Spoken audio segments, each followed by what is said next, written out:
Hello बच्चों, कैसे हैं आप? पहुंच गए? भाई वाह! आज दादाजी आपके लिए एक कहानी लेकर पहुंचे हैं और वो कहानी का नाम है कहा साधु ने।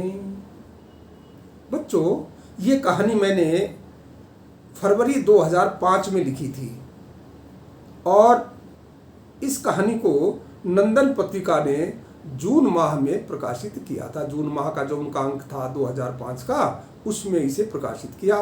ये पत्रिका का अंक मैं आपको दिखाता हूँ। ये है जून 2005 का अंक। आपने देखा ना, जून 2005 लिखा हुआ है और इसमें ये कहानी है कहा साधु ने। आपने देखा ना, कहा साधु ने। अब ये कहानी मैं आपको सुनाता हूँ। किसी गांव में कुंदन नाम का एक गरीब किसान अपनी बूढ़ी माँ के साथ रहता था। उसके पास थोड़ी सी जमीन थी। बेचारा खूब मेहनत करता पर फिर भी मुश्किल से 2 वक्त की रोटी जुटा पाता। एक बार उसकी माँ बीमार हो गई। उसे दवा दिलानी थी। कुंदन के पास पैसे नहीं थे। उसने जमींदार से कुछ रुपए उधार लिए और अपनी माँ को इलाज के लिए शहर ले गया। वहाँ वैद्य ने कहा, बीमारी बढ़ गई है, कई दिनों तक दवा खानी पड़ेगी। कुंदन बोला, वैद्य जी, आप जितने दिन कहेंगे मैं इन्हें दवा दूंगा, लेकिन आप इन्हें ठीक कर दो। वैद्य ने दवा दे दी। बीमार माँ की सेवा में लगे रहने से कुंदन खेत में बिजाई भी नहीं कर पाया। उसे जमींदार के ऋण की चिंता सताने लगी। जमींदार बड़े कठोर हृदय का आदमी था। जो भी उससे कर्ज लेता, फसल के समय उससे दोगुनी पैसे वसूल करता था। ऋण न चुकाने पर वो किसानों की पिटाई भी कर देता था। कुंदन ने तो फसल ही नहीं बोई थी, जमींदार के पैसे कहाँ से देता? कई महीने बीत गए। एक दिन जमींदार कुंदन के घर आया। बोला, तुमने कुछ दिन के लिए मुझसे रुपए उधार लिए थे, अभी तक नहीं लौटाए। इस पर कुंदन ने कहा, अपनी माँ की बीमारी के कारण मैं फसल नहीं उगा सका, अगली फसल पर आपके पैसे लौटा दूंगा। जमींदार गरज कर बोला, मैं इस बारे में कोई बहाना नहीं सुनना चाहता, मुझे मेरे पैसे अभी चाहिए। किसान गिड़गिड़ाया, महाशय, इस वक्त मैं पैसे कहाँ से दूं? थोड़े थोड़े करके अगली फसल पर लौटा दूंगा। तभी संयोग से एक संत वहां आ गए। गरीब किसान को परेशान देख जमींदार से पूछा, भाई बात क्या है? जमींदार बोला, इसने मुझसे ऋण लिया था, चुकाने का नाम नहीं ले रहा।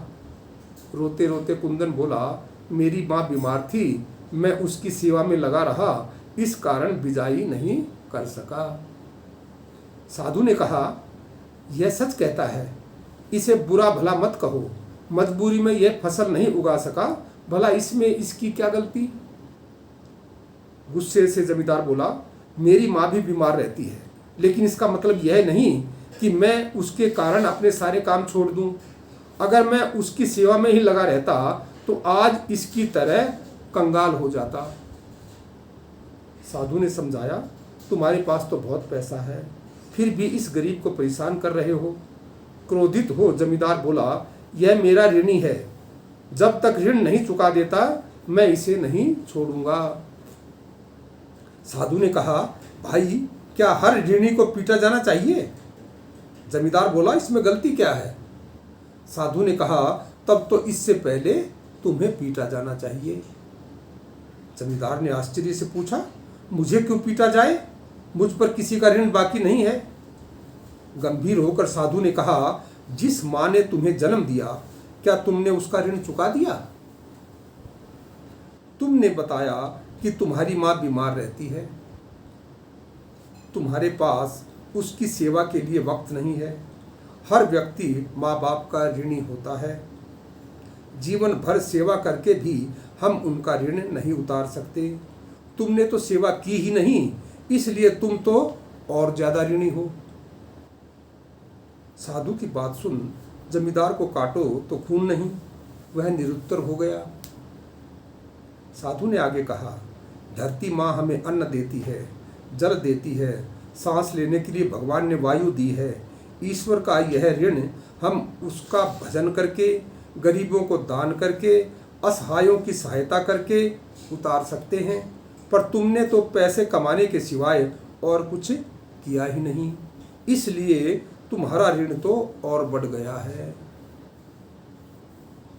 क्या तुम्हारी पिटाई नहीं की जानी चाहिए? ऊपर जाकर तुम्हें भी तो हिसाब देना होगा।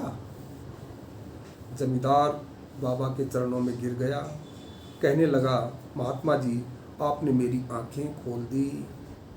मैं तो धन के लोभ में ऐसा उलझा कि अपने सारे कर्तव्य ही भूल गया। अब आगे से ऐसा नहीं होगा। मैं आज ही अपनी माँ को लेकर वैद्य जी के पास जाऊंगा। कुंदन के साथ साथ अन्य गरीब किसानों का ऋण भी माफ़ कर दूंगा। जमींदार के मुंह से ऐसी बातें सुन कुंदन चकित रह गया। साधु बाबा मंद मंद मुस्कुरा रहे थे। तो बच्चों, आपने ये कहानी सुनी, कहा साधु ने। आपने देखा ना, ये कहानी जून 2005 के अंक में प्रकाशित हुई है, जैसा मैंने आपको पहले बताया। अब मैं आपको ऐसी ऐसी बहुत सी कहानियां सुनाया करूंगा। जब जब भी आपका मूड बने, मुझे बता देना कि आप कौन सी तरह की कहानी सुनना चाहते हैं। परियों की कहानियों की मुझे बहुत फरमाइश आती है। बच्चे सबसे ज़्यादा मुझे परियों की कहानियां सुनना ही पसंद करते हैं, और वो बार बार कहते हैं कि हमें परियों की कहानी सुनाओ। तो बच्चों, मैं आपके लिए अगली बार परी की कहानी ही लेकर आ रहा हूँ। आपको इंतज़ार रहेगा, मुझे भी आपको कहानी सुनाने का इंतज़ार रहेगा। तब तक खुश रहो। नमस्कार।